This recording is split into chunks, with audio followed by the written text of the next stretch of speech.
Amém, graças a Deus. Estamos aqui reunidos com esse objetivo de aprender um pouco mais a palavra de Deus e que Deus possa falar com os irmãos aqui. Amém? Agradeço também aos irmãos que estão nos ouvindo pela conexão, são vários irmãos. Em especial queremos aqui saudar o irmão Jailson, lá de João Pessoa, Paraíba, irmão Felipe Rodrigues, de Pernambuco, irmão Bruno de Natal, nossa igreja ali, os queridos irmãos de Francisco Morato. Eu creio que há vários outros irmãos que estão em conexão. Recebo a saudação aqui dos irmãos de Cardoso Moreira. Amém? Como nós anunciamos pelas redes sociais, nós vamos tratar aqui de um tema que nós vamos ter que dividir em duas partes, porque é um tema extenso. E até preparei, eu pedi para os irmãos aqui de Cardoso Moreira se prepararem, e digo, tragam umas almofadas aí para tornar o banquinho confortável, porque vocês vão ficar um bom tempo sentados. Mas talvez isso não venha a acontecer. Eu já li aqui o texto, alguma coisa já andei cortando, que é para não cansar demais os irmãos. Você sabe que eu tenho esse costume, às vezes não coloco tudo, não exponho tudo. Na verdade, eu poderia simplesmente só publicar esse texto aqui, esse estudo que fizemos, a pesquisa que eu fiz, deu umas 26 páginas, e simplesmente colocar no site, quem quiser ler, se informar. Mas eu acho que seria bom nós expormos aqui, tratar um pouco, explicar algumas notas, né? Não somente para esclarecer alguns irmãos que questionam sobre nós, para dar uma resposta para os ministros e os crentes unicistas da mensagem que nos chamam de testemunhas de Jeová. Eles nos chamam de dualistas. Não porque a igreja quer fazer isso, é porque eles são doutrinados pelos seus líderes a nos chamar e nos denominar dessa maneira. Então nós queremos aqui tentar ajudar esses irmãos que estão nos taxando dessa forma a fazê-los tentar compreender que eles estão longamente enganados. Mas também eu quero aproveitar já discorrendo esse estudo até para ajudar e esclarecer alguns irmãos, quem sabe aqueles irmãos novos que estão chegando, porque nós vamos repassar vários pontos doutrinários do ensino do irmão Branham. Então, para esses que estão chegando, que não conhecem a mensagem, então talvez esse estudo aqui seria bom até para eles entenderem algumas coisas, como que o irmão Branham interpretava algumas passagens da Escritura, né? Então, como alguns disseram que estamos pegando a mesma doutrina do Testemunho de Jeová, então seria necessário nós destacarmos aqui algumas coisas, né? E assim, com isso, os irmãos ficam mais a par do que o irmão Branham pensava, e até para você entender exatamente se o que ele falava realmente era do Testemunho de Jeová, ou realmente era uma mensagem revelada, que como nós cremos que era, que o Senhor lhe deu. Porque é assim que nós cremos, né? O irmão Branham, ele conhecia várias correntes doutrinárias, mas ele não se sentiu guiado, influenciado por nenhuma delas. A mensagem de William Branham não estava baseado em qualquer influência que ele tivesse de alguma corrente doutrinária cristã do seu tempo. Então, meus queridos, a cada dia que passa, nós temos apercebido que muitos irmãos nessa mensagem já estão começando a se convencer de que por muitos anos eles foram iludidos e enganados por uma grande maioria de ministros, assim chamados, denominados ministros da mensagem, que tentavam convencê-los ou garantir a eles que eles estavam pregando para eles uma mensagem de William Branham, quando na verdade essa mensagem estava ali acobertada pelas carcomidas roupas do unicismo. A prova disso é porque você vê um grande esforço deles de combater a Trindade, a doutrina trinitária, mas não move um dedo, um músculo, para tentar combater a doutrina unicista, da qual o irmão Branham também disse que era antibíblica e que ele não concordava. Tanto é que ele disse, eu não sou unicista. E como nós já denunciamos em outros estudos, a razão do porquê eles não podem combater abertamente o unicismo, da mesma forma como eles combatem a Trindade, é porque se eles fizessem isso, eles estariam combatendo a si mesmos, porque é o que eles pregam aí fora. E tentam passar para o povo da mensagem que essa era a mensagem do William Branham. Então, nosso desejo é tentar ajudar aqui alguns irmãos a compreender exatamente o que foi que o irmão Branham ensinou ao longo do seu ministério. Nós percebemos que como esses ministros têm dito para a sua audiência que nós estaríamos pregando uma outra coisa diferente do que o irmão Branham disse, porque eu percebo que isso seria uma forma que eles têm utilizado para tentar recuperar um pouco de credibilidade que eles já percebem que eles estão perdendo. E a maneira como eles querem tentar fazer para recuperar essa credibilidade é tentar destruir a dos outros. Através de histórias inventadas, ou de qualquer outra história que eles possam se utilizar, até para tentar ajudar a sua audiência a continuar ignorante.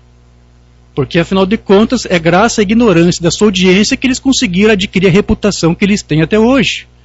Então é bom que a sua audiência continue ignorante, porque isso lhes favoreceu muito, isso ajudou a chegar aonde eles chegaram até hoje, através da desinformação.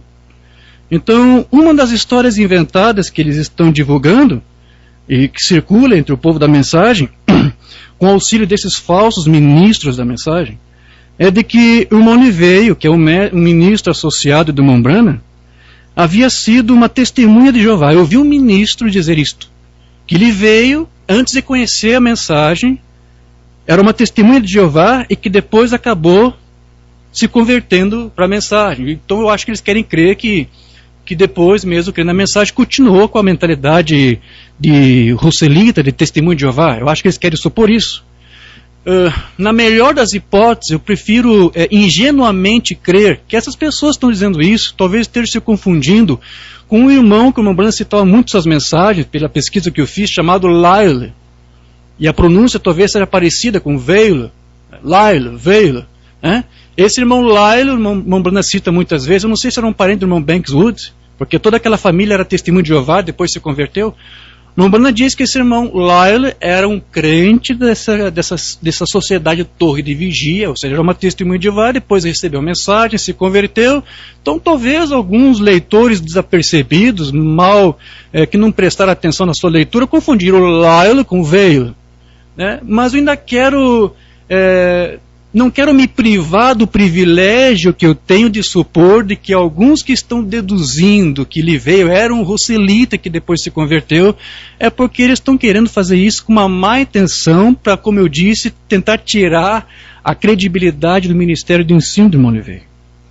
Então, o irmão Liveio, meus queridos, ele não era um Russelita. Eu sei que se você tem ouvido isso de algum ministro, desculpe se você quer crer nisso, mas você não pode ir muito longe com isso. O irmão Liveio não teve nenhum contato com essa denominação. Ele não era um Russelita, não era testemunha de Jeová. Ele era um batista. Depois, mais tarde, ele acabou recebendo o povo do evangelho completo, ou seja, ele se tornou um pentecostal, ele tinha os seus dons espirituais, ele tinha um dom de profecia, ele tinha um dom de discernimento, ele conseguia detectar enfermidades das pessoas, e já expliquei isso em outras mensagens, inclusive a precisão na detectação de detectar as enfermidades era tão grande que as pessoas até se impressionavam, porque a linguagem que ele usava era como se fosse do médico, ali dizendo, olha, você só está o problema por causa disso, isso. O Espírito Santo dava essa revelação para ele. E daí surgiu a alcunha, o apelido de doutor, nada a ver com teologia, nada a ver com escola teológica, e sempre ficou assim, sendo lembrado como doutor. Então, a formação dele era batista, exatamente como do irmão Branham. Depois teve a influência pentecostal e conheceu a mensagem, então foi lapidado, foi trabalhado pela mensagem, e assim ele foi até o final do seu ministério, pregando apenas a mensagem do William Branham. O irmão Liveio, ele fala que algumas pessoas chamavam ele de dualista ou de testemunho de Jeová, mas sem fundamento, porque ele disse que só o que ele falava era pregar a mesma coisa que o irmão Branham ensinava. Ele disse, foi o irmão Branham que disse isso, agora nós temos dois. Não sou eu que estou dizendo isso, é o irmão Branham quem disse isso. Então, ele era chamado por alguns de testemunha de Jeová, porque acreditou em tudo que o profeta disse, e porque falou tudo que o profeta disse. Então, não pode ser diferente conosco. Se somos chamados por alguns de testemunho de Jeová, é porque nós estamos fazendo a mesma coisa. Nós não fazemos de irmão Branham uma testemunha de Jeová. Ele não era testemunha de Jeová. Mas é verdade que alguns estão fazendo dele o que ele não era, que é um unicista. Ele não pregou o unicismo. Então, meus queridos, nós temos visto esse esforço de alguns ministros nessa mensagem para tentar destruir a reputação, diminuir a credibilidade, desprestigiar o ministério de ensino do irmão Liveio. Alguns anos atrás, eu elaborei um texto que eu intitulei como Liveio na mira dos críticos, onde eu resolvi lhe tratar com detalhes de um tema que eu achei que não era necessário. Eu conheci esse tema alguns anos antes e eu pensei que nunca seria necessário tocar naquele tema. Mas como insistiram em falar naquilo, então eu resolvi elaborar um texto para poder explicar aquilo. Porque eles pegam uma palavra do irmão Branham, que eu até imprimi para ler aqui para você, onde eles dizem que o irmão Branham aqui estava mencionando o irmão Liveio do púlpito, mas com atitudes repreensivas, como que repreendendo por ele ser um ministro que estava ali interpretando errado a sua própria mensagem. Né? Então aqui o irmão Branham disse, isso eles tiram lá da mensagem Cristo é o mistério de Deus revelado. E você injeta algo ali dentro, isso não faz o mesmo ontem, hoje, eternamente, irmão Lee. Para onde o irmão vai? O irmão tem um quadro horrível ali, pois ele era a história, veja.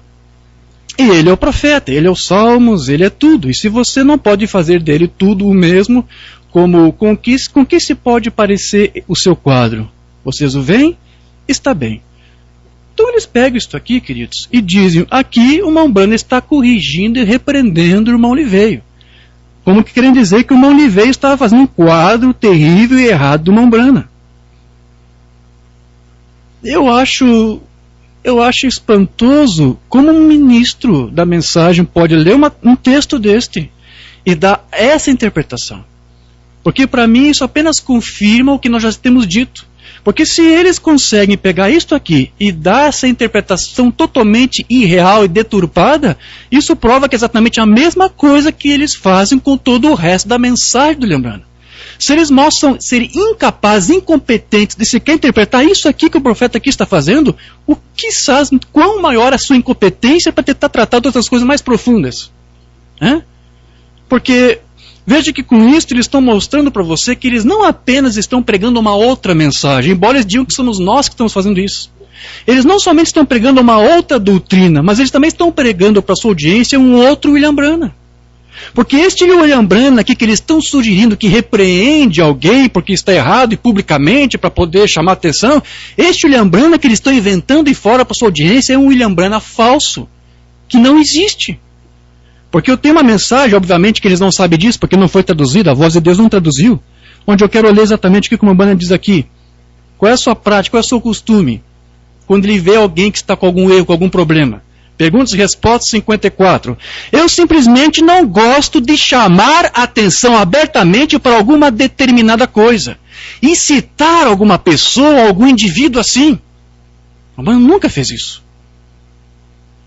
Eu apenas gosto de ensinar isso de forma a simplesmente jogar a coisa tudo junto. E você entende, não é? Se eu ficar aqui e disser, agora o irmão Neville, vamos trocar o irmão Neville para o irmão Liveio. O irmão Liveio está aqui, está criando um quadro horrível da mensagem, da doutrina, está pervertendo o meu ensino. E assim, tal e tal coisa. Se eu tivesse que falar sobre ele, eu iria até a sua casa e o chamaria para fora e conversaria com ele sobre isso. Esse era o costume, esse era o código de ética moral do William Branham. Se ele tinha alguma coisa errada com alguma pessoa, é o que ele fazia. Eu ia até a casa dessa pessoa e falaria com ele privadamente. Não iria ficar expondo ela publicamente.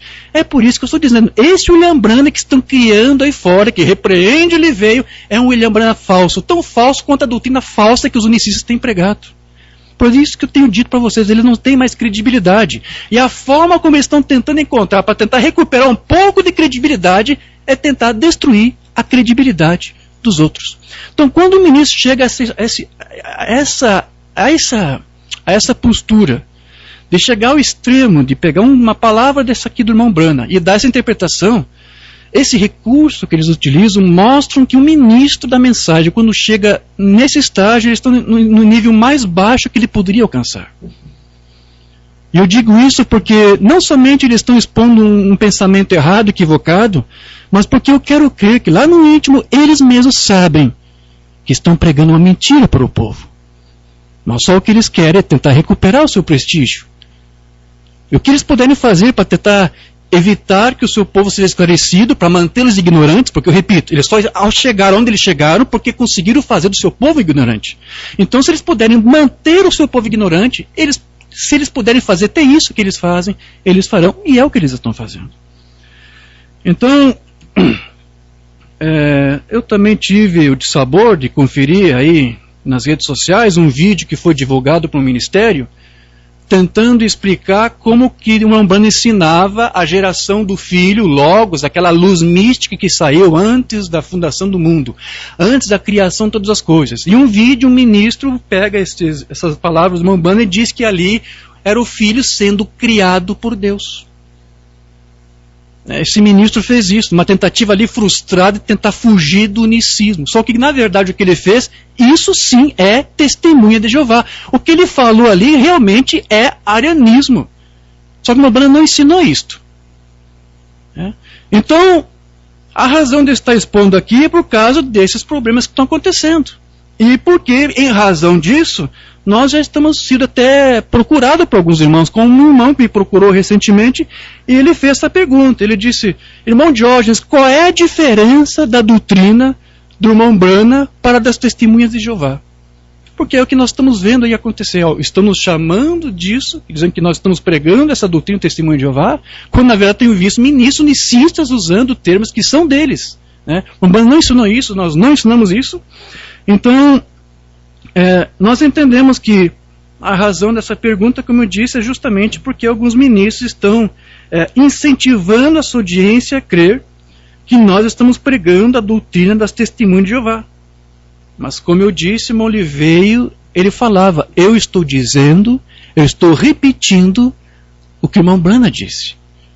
E você não pode fazer de Oliveira um Russelita só porque repete o irmão Brana. Então você está chamando, na verdade, o irmão Brana. Eles estão chamando o irmão Brana de um Russelita ou de uma testemunha de Jeová. Não é a nós, não é a irmão Oliveira, por pregarmos por falarmos as coisas que o irmão Brana ensinou e que eles, os outros ministros, os outros irmãos de fora, não aceitam. O problema deles não aceitar é com eles. Mas agora não querer dizer que o irmão Brana era uma outra coisa diferente do que ele era e querer culpar nós, tirando o irmão Brana do alvo, porque eles querem dizer que nós estamos no erro. Mas na verdade o que estão dizendo é que o irmão Brana está errado. Porque, eu repito, o que nós temos feito, o que temos dito é falado, ensinado aquilo que o irmão Brana ensinou. Então, a exemplo do que nós temos feito algum tempo atrás, quando fizemos um paralelo entre a mensagem do irmão Brana com as teorias unicistas, nós vamos tentar aqui fazer algo mais ou menos parecido então com essa organização, com essa sociedade Testemunhas de Jeová. Eu fiz uma pesquisa em todos os sermões do irmão Brana, ele menciona esse povo, esse grupo religioso, as suas doutrinas. E eu resolvi aqui separar algum e fazer um pequeno paralelo do que eles ensinam, de como que o irmão Brana ensinava, para você ver aí a diferença de ensino entre os dois ministérios. Eu poderia expor muita coisa, quero deixar claro para vocês, muita coisa poderia ser exposto, mas eu não tenho objetivo nenhum de combater este grupo aí fora, esses testemunhos de Jeová. Não, nosso objetivo é apenas falar aquilo que o irmão Brana falou, que se assemelhava com o que eles ensinam, para você ter uma noção, uma distinção dos dois ministérios. Porque eles estão dizendo aí fora que o irmão Brana era Russelita. Ele não é Russelita, eu vou provar para você que ele não era. Eu vou repetir novamente, não é a nós que estão chamando de Russelita, é o irmão Brana que estão chamando. Mas eu vou aqui mostrar para você que, embora pareça que o irmão Brana dissesse alguma coisa que fosse parecido com a testemunha de Jeová, lá no fundo, quando você vai investigar, você vai ver que não é a mesma coisa. Então, de imediato, só queria lembrar algumas advertências que o irmão Brana nos fez, de que esta era uma das eras mais enganosas que a Igreja de Jesus iria enfrentar nesse tempo do fim. Essa era a mais enganosa que a Igreja está passando. Porque ele disse que aqui 2 espíritos estariam aí atuando, manifestando em meio à igreja. O irmão Brana chega a usar a figura de uma lâmina. Ele disse que a diferença entre os 2 espíritos é como um fio de navalha, um fio de lâmina. Ou seja, a diferença é tênue, quase que imperceptível. E uma outra coisa que eu também quero chamar a atenção para algo que o irmão Brana chamava muito, é de que sempre quando Deus estava próximo de revelar algo, Satanás aparecia para tentar personificar aquilo que Deus estava para fazer. Seja um gesto, seja um ensino, seja o que for. O irmão Brana ensinava isso. Satanás ele podia até se antecipar antes de Deus, ou logo após Deus atuar, ele vinha com alguma coisa parecida. Então, eu posso dizer para você, através da pesquisa, porque eu tive que analisar quase tudo que os testemunhos de Jeová ensinam, eu pude observar que realmente há algumas coisas muito semelhantes, muito parecidas. E se alguém for descuidado, vai acabar até pensando que o irmão Brana copiou ou plagiou esse grupo e o seu fundador, que foi um ministro chamado Charles Taze Russell. É impressionante que algumas coisas que ele falou se assemelhavam um pouco com a doutrina do irmão Branham, mas como eu disse, quando você vai investigar, quando você vai a fundo, você então consegue perceber as diferenças. Então, parece que coisas que o irmão Branham veio a dizer, a nos ensinar, Russell se antecipou ao irmão Branham e disse as mesmas coisas, embora com um tom diferente, com um objetivo diferente. Então, assim como o irmão Branham, esse senhor Charles Russell, que fundou as Testemunhas de Jeová, isso foi em 1879. Esse Russell, assim como o irmão Branham, ele também acreditava na divisão da igreja em eras históricas. Nós sabemos lá que aquelas igrejas que aparecem lá em Apocalipse 1:11, Éfeso, Esmirna, Pérgamo, Tiatira, Sardes, Filadélfia, Laodiceia, nós sabemos que aquilo ali, conforme o irmão Branham nos ensinou, eram eras históricas da igreja. Bom, antes do irmão Branham ensinar isso, Russell estava ensinando exatamente a mesma coisa. Ele dizia que cada igreja ali representava eras da igreja. E Russell também ensinava que para cada uma dessas eras históricas da igreja, Deus enviaria um mensageiro para trazer para elas uma mensagem. A mesma coisa que o irmão Branham disse. E agora? Será que o irmão Branham plagiou Russell? Porque Russell disse isso muito antes de William Branham. E Russell chega inclusive a citar, porque você sabe que o irmão Branham, ele também pensava assim, ensinava assim, e ele expôs inclusive os nomes dos mensageiros. Mas você sabe perfeitamente que os nomes que o irmão Branham colocou não foram nomes que ele escolheu. Ele diz para nós que foi o Espírito Santo que deu para ele aqueles nomes que seriam os mensageiros para cada uma daquelas eras. Amém? Agora veja, Russell também teve os seus próprios mensageiros. Ele fez a sua própria lista. Agora eu acho que você não vai ter nenhuma dificuldade de imaginar quem seria o sétimo mensageiro na interpretação dele, né? O sétimo mensageiro, segundo Russell, era ele mesmo. Ele acreditava que ele era o sétimo mensageiro da era de Laodiceia para restaurar o cristianismo. Porque o ensino das Testemunhas de Jeová foi de que o cristianismo apostólico se perdeu justamente ali quando os apóstolos partiram, morreram, foram martirizados. Ali morreu, acabou o cristianismo. E só agora, quando Russell aparece para reescrever ou para elaborar suas teorias, então você tem ali o quê? O cristianismo restaurado pelo sétimo mensageiro da era de Laodiceia. Os outros mensageiros, porque eu tinha que fazer uma pesquisa, eu vou dizer isso aqui porque você não vai encontrar em qualquer literatura. E daqui a pouco eu vou explicar por quê. De acordo com Russell, o primeiro mensageiro foi Paulo, depois o segundo foi João, o terceiro foi Ário, e isso prova que os Testemunhos de Jeová têm uma influência sim ariana. E se alguns não sabem o que é o arianismo, nós vamos tratar aqui, vamos explicar um pouco isso. Então Ário foi um dos mensageiros da igreja. Depois veio Peter Waldo, John Wycliffe, o sexto foi Lutero e o sétimo, Russell. Se você for fazer uma pesquisa aí no Google, faça a pesquisa, procure uma fotinho aí do túmulo de Charles Russell. Você vai ver que é uma lápide e ali está escrito Pastor Russell e embaixo, mensageiro de Laodiceia. Agora, as Testemunhas de Jeová não continuaram com essa fé, com essa crença por muito tempo. Porque o ministro que sucedeu depois Russell, que foi Rutherford, um advogado, na época de Russell ele era o advogado da Sociedade Torre de Vigia. Depois se tornou um juiz, um homem muito astuto, com uma grande lábia, com um grande intelecto. Ele assumiu a liderança das Testemunhas de Jeová e até criou uma espécie de divisão lá entre eles, fazendo com que eles até abandonassem alguns ensinos retrógrados de Russell. E esse foi um dos ensinos que Rutherford aconselhou as Testemunhas de Jeová abandonar e esquecerem. Hoje você não vai ver eles dizendo, nós cremos em 7 eras da igreja, nos 7 mensageiros, e que Russell foi o sétimo. Você não vai ver eles falando isso, porque o Rutherford mesmo pediu para que eles esquecessem isso, que foi um erro, um delírio de Russell. Talvez porque ele pensasse ou desejasse que ele fosse um mensageiro ou coisa assim. Então, logo após a partida de Russell, houve este incentivo para que eles desistissem disso. Mas só estou apresentando isso aqui para você entender, para você perceber que há algumas pequenas semelhanças. Está vendo aí? Depois veio o irmão Branham, mas guiado por Deus, inspirado por Deus, veio falar a mesma coisa. Então, Russell conseguiu ver alguma coisa que estava correto. Ele viu algumas coisas que estavam certas. E ele viu que tinha mensageiros para cada era. O problema é que ele não tinha inspiração de Deus para poder dar os nomes certos. Mas agora você tem um Elias de fato, um mensageiro de fato, inspirado por Deus, que lhe dá os nomes corretos daqueles mensageiros. Né? Então parece que alguém que poderia ver isso, como eu disse, poderia. Então eu acho que o Rembrandt deve ter plagiado o Russell. Não. O que acontece é que talvez Russell viu alguma coisa, mas ele não teve toda a visão. Ele não teve o entendimento completo. Mas quando chega esta mensagem através deste profeta vindicado por Deus, agora então você tem toda a palavra, não apenas uma parte dela. Amém? Então, as testemunhas de Jeová, elas são conhecidas por sua grande versatilidade em defender preceitos os quais eles mesmos depois acabam voltando atrás e desistindo. Então, eles não são unânimes. Eles têm pontos de vista diferentes com relação a alguns temas. Então, nem todos vão interpretar a Escritura da mesma forma. Algum poderia nos escutar e depois dizer, não, vocês estão errados, vocês não nos entendem. O que acontece é que eles mesmos é que não se entendem.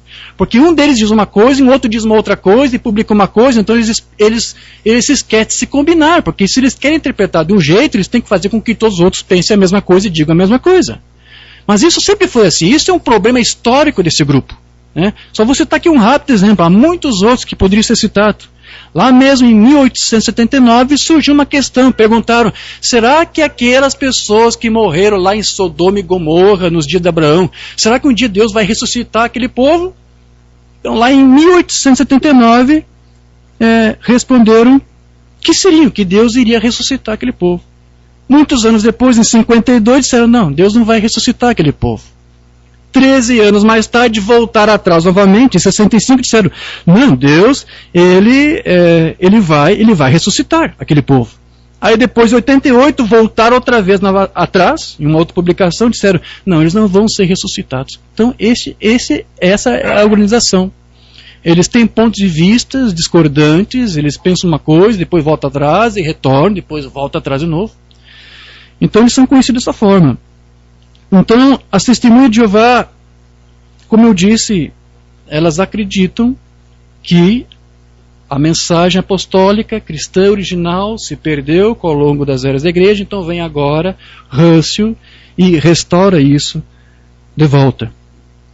As testemunhas de Jeová também são muito conhecidas pelos seus falsos prognósticos. Eles não querem admitir que são profecias, mas são profecias.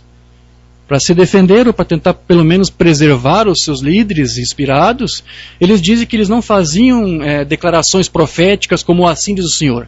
Eram apenas especulações privadas, pessoais, acerca de coisas que eles achavam, de acordo com a Bíblia, que poderiam acontecer, mas que na verdade não eram profecia, porque eles não se sentem como ministros com dom profético, eles não creem nisto. Mas acontece que eles fizeram prognósticos, eles fizeram profecias. E o irmão Branham, ele conhecia essas profecias. Ele menciona uma mensagem que não temos traduzida, creia de coração de 57. Aqui o profeta vai dizer assim, eu então, quando os homens vieram a mim, eu disse, agora Senhor, a Bíblia diz, se houver alguém entre vós que seja espiritual ou profeta, nem precisa ser profeta, basta ser o que eles disseram que eles eram. Nós somos espirituais, estendemos a Bíblia e damos um significado espiritual para as Escrituras.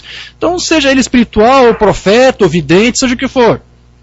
E se o que ele disser acontecer, então ouça. Se ele disser e não acontecer, então esqueça. E eu tomei 4 profecias notáveis, as testemunhas de Jeová, e mostrei-lhe que nenhuma tinha acontecido. Cada uma delas falhou. Ele disse 4. Eu tenho aqui uma lista. Eu não vou explicar para você o que era cada uma delas.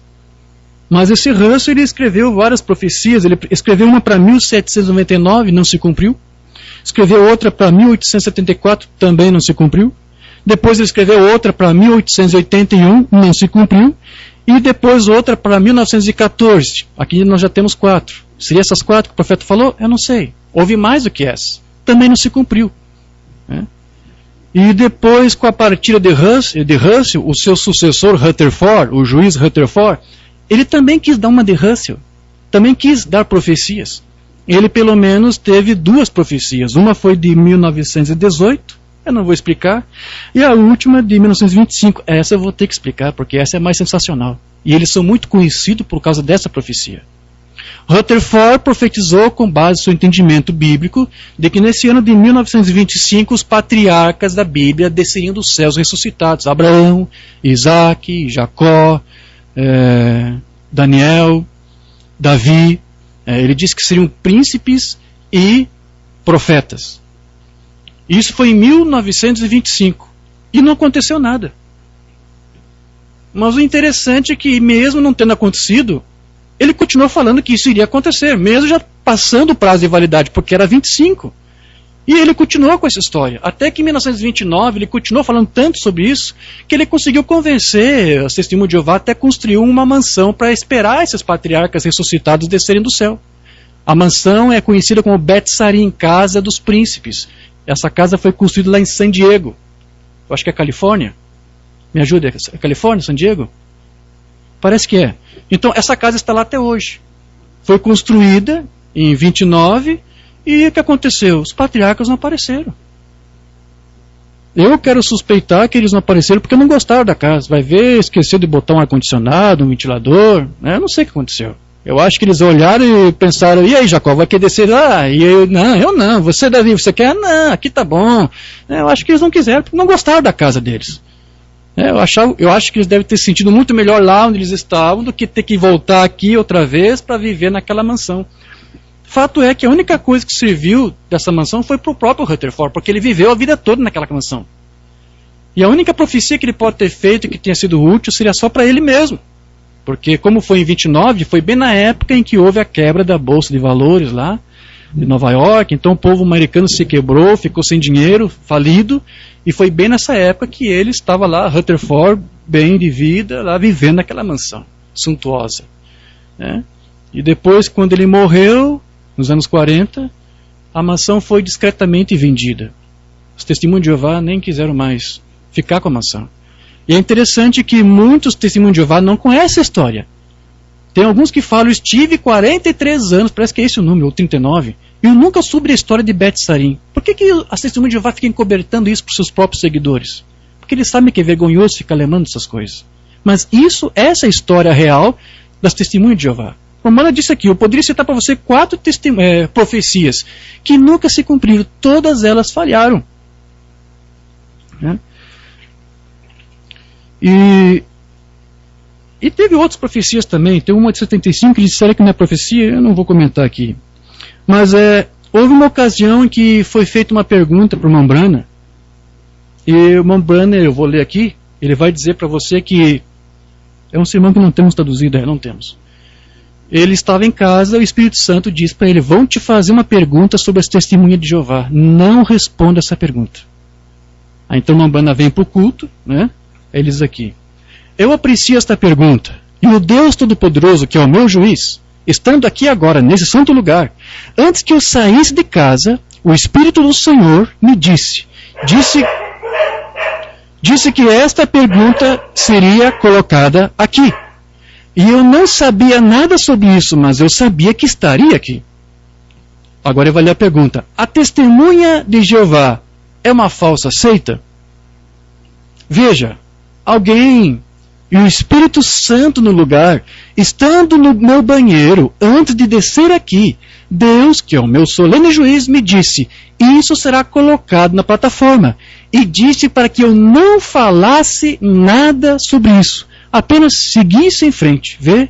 Então, você sabe o que eu disse ontem à noite, não sabe? Certo, era isso mesmo.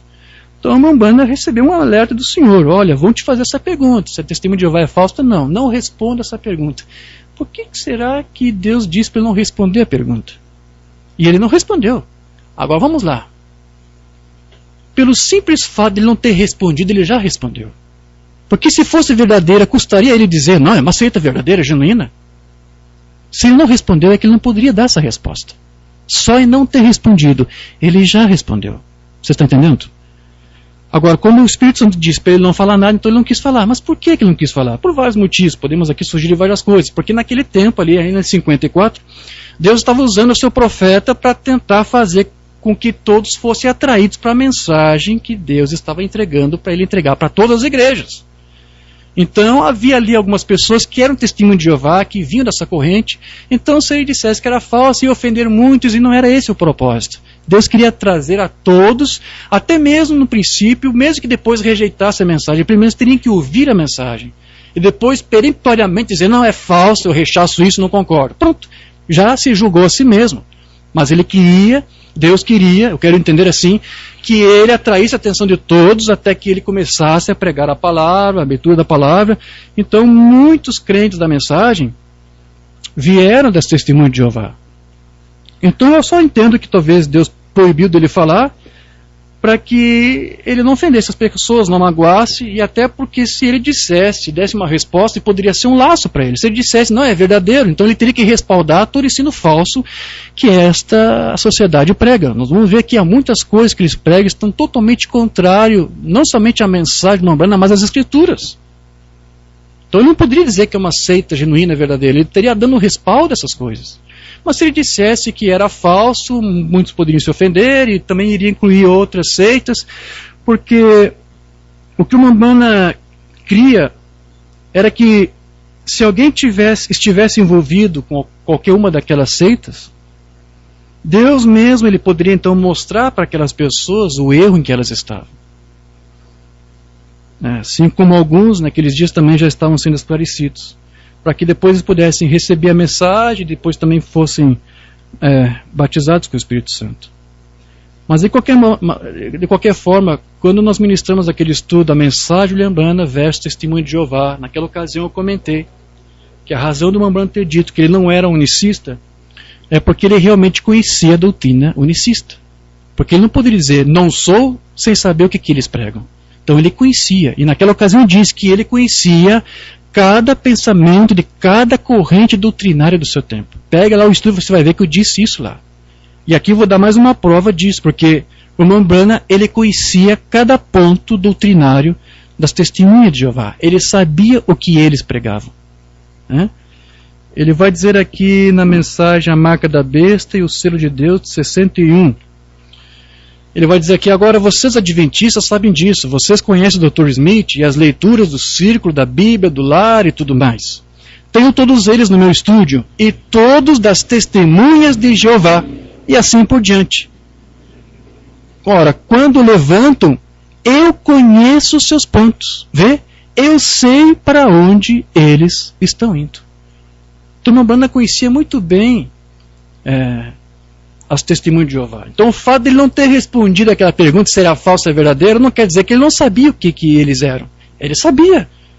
Ele disse aqui, eu conheço cada um dos pontos que eles defendem.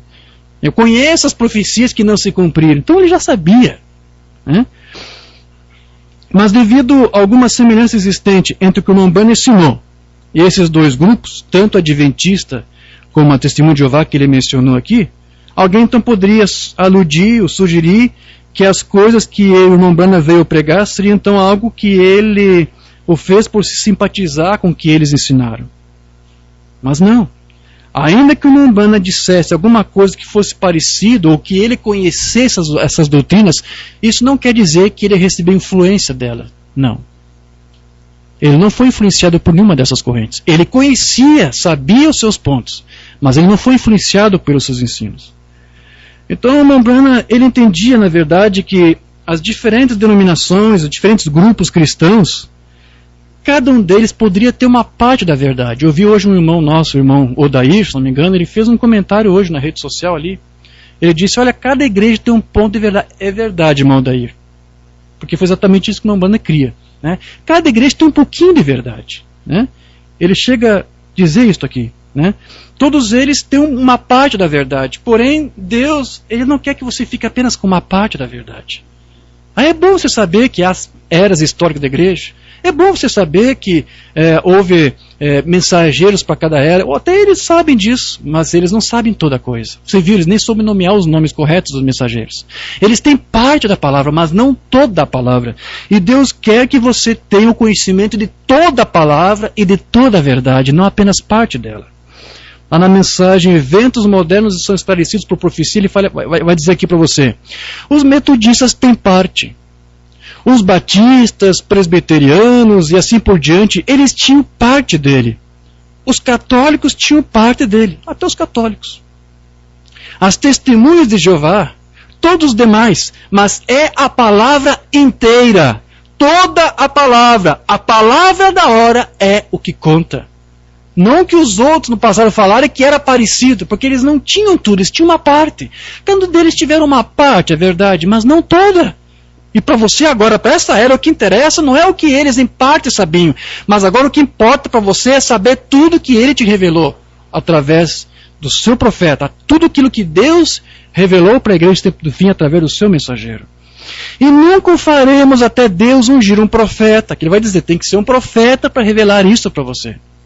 Um profeta que possa se pôr de pé e dizê-la e o confirmar e provar que ela está certa. Passará de modo imperceptível por entre as pessoas e nunca a conhecerão, do mesmo modo como sempre tem sido. Então, irmão Branham, ele entendia que se alguém possui um coração desejoso para compreender, Deus, ele revelaria a sua palavra para ele. Não importa que grupo ele pertencia. Se ele tivesse um coração desejoso, sincero de aprender, Deus revelaria para este filho seu, para essa filha sua, a sua palavra, independente de que denominação ele estivesse. Por isso que o Espírito Santo disse, não responda, porque poderia que Deus alcançasse alguns deles através do seu mensageiro. Então, uma mensagem que não temos traduzida, o amor divino e a graça soberana, de 56, Mambana aqui vai dizer o seguinte, eu não digo que ele não lidaria com o católico, ele pode revelar algo para o católico, por que não? Nem com o anglicano, nem com o presbiteriano, nem com o pentecostal, nem com o nazareno, quem quer que você seja, uma testemunha de Jeová, Deus pode revelar alguma coisa para o testemunho de Jeová. Ou quem quer que seja, isso não importa. A questão é, se o seu coração estiver certo com ele lidará com você. Agora eu quero que você entenda aqui como a Mambana está dizendo. Porque quando ele diz aqui, se o seu coração estiver certo com ele vai se revelar, ele vai lidar com você. Você tem que entender que aqui o Mambana está dizendo que Deus ele está sempre disposto a revelar a sua palavra para aqueles que têm um bom espírito para recebê-la e para crer e confessar. Então, nós já tocamos nesse assunto, eu vou abordar mais uma vez. Algumas pessoas dizem, eu tenho um bom coração, eu tenho um bom espírito. Bom, eles vão provar que eles têm um bom coração, que eles têm um bom espírito, quando eles ouvirem a palavra correta e não a rechaçarem. Eles vão provar que eles têm um bom coração e um bom espírito, aceitando a palavra ao invés de repudiá-la, de caçoá-la. Se eles dizem que têm um bom espírito, um bom coração, mas não tem entendimento correto, o que está faltando aí? Apenas ser esclarecido, ele está ignorante. Ele tem parte da palavra, seja ele anglicano, testemunho de Jeová, mas se ele é um filho eleito, e ele diz ter um bom coração, um bom espírito, quando a palavra for pregada, ele receber, ele vai provar que tem um bom espírito, não rejeitando essa palavra.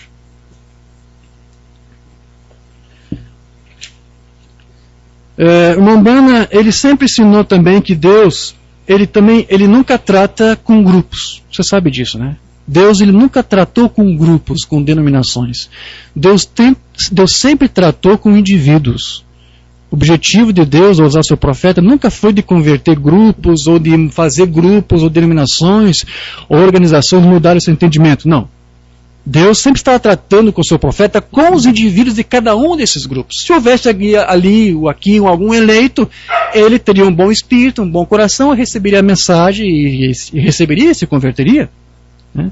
Porque Deus ele trata apenas com indivíduos, não com grupos.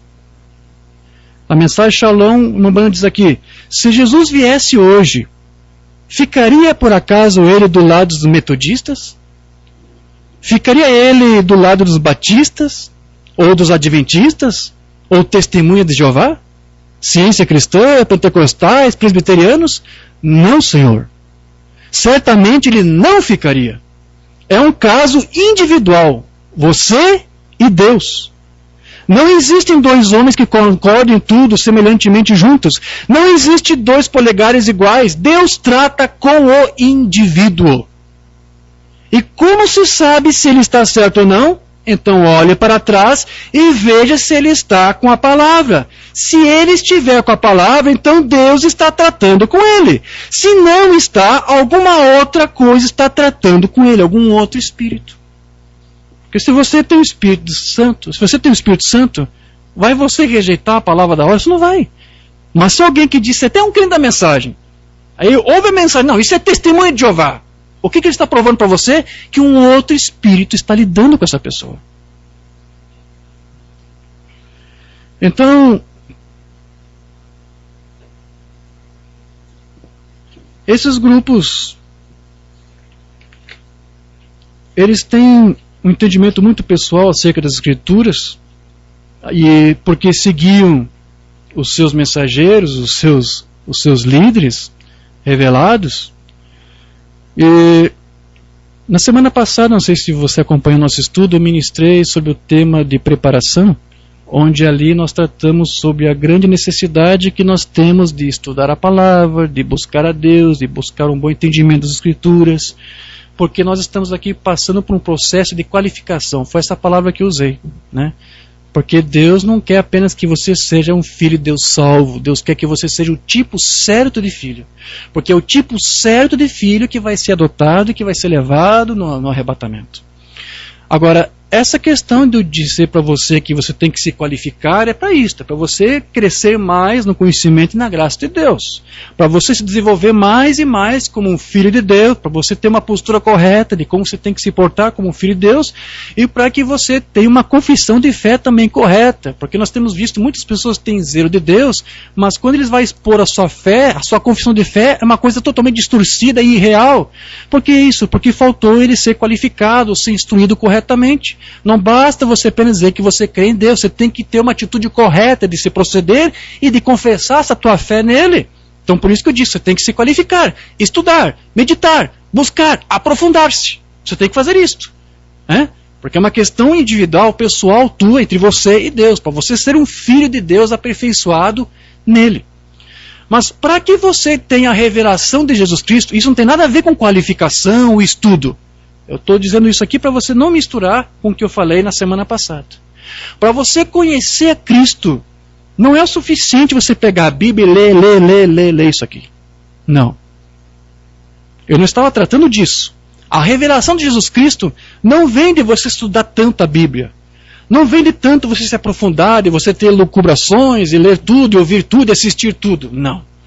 A revelação de Jesus Cristo é uma outra coisa, que você somente recebe quando você recebe de Deus a revelação de Jesus Cristo.